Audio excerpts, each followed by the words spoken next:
Well, so we've got this very, very different context then in two neighboring countries. And that's important because, when it comes to pandemic response, initially, of course, most of Western media just looked at Western examples and Sweden was the outlier. And when Sweden didn't turn out to be doing as badly as the predictive models suggested, people started saying, oh, well, you can only compare neighboring countries or neighboring situations because it's wrong to compare the UK and Sweden, for example. Although recently, I think in the last couple of days, research showed that in fact Sweden has the lowest excess deaths during the last 2 years of any country in the OECD. So I'm not quite sure where the levels of comparison will end with that. But so now here we have two neighboring countries. So this should fit that framework of comparing neighboring countries like and like. As you say, they're similar sizes. So what was the outcome? What was the outcome of all of this in comparison? There's the real outcome and there's the publicised outcome. So let's talk about the publicised outcome, because an important factor in this was that the right-wing groups who get funding from the US and other sources set up this citizens observatory to monitor progress with COVID. And they started to produce their own statistics on COVID cases and COVID deaths, which of course were far, far higher than those being produced by the government. Mm-hmm. Now, the government figures were very low, and there was a reason for that. They decided not to buy large numbers of test kits because they wanted to invest in ventilators, and they wanted to invest in vaccines when they became available. And they decided that investing in, hundreds of thousands of test kits, as of course most Western countries did, was not the appropriate thing to do.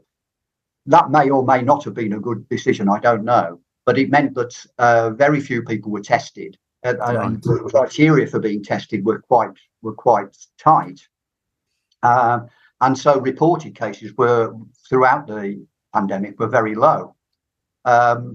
So the Citizens Observatory started reporting cases based on social media reports, and even if you look at its website, it says they based them on rumours. Of course, their reported deaths were far higher, and reported numbers of cases were far higher. But the reality was that there was a frightening and worrying burst of COVID illness and deaths. Indeed, some prominent politicians died. The mayor in my city died, who I knew quite well, in May, June, July 2020. And then by August, the number of cases and numbers of deaths had fallen off dramatically. And apart from a brief period in, I think it was early 2021, when there was a bit of a resurgence, the numbers never increased again. And so the pandemic, after that initial surge and a point where the hospitals were almost full, and the 19 that were equipped for COVID cases were full, after that, things sort of went almost back to normal. And what about in Honduras? In Honduras, it was the opposite happening. The system was overloaded immediately. There were awful pictures of people, camped outside hospitals under plastic sheets. The hospital workers were leading demonstrations in the streets, saying that they weren't being paid enough and they weren't getting the protection that they needed, and there was a tremendous shortage of PPE. And really, it was a disaster.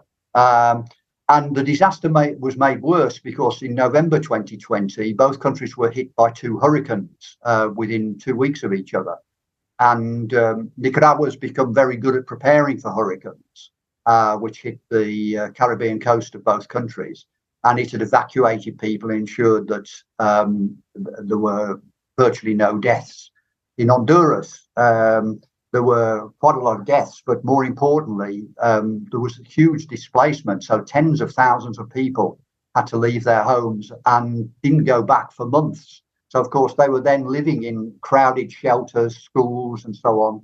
Schools had by now been closed for many months, and these were occupied by people who were homeless because of the flooding.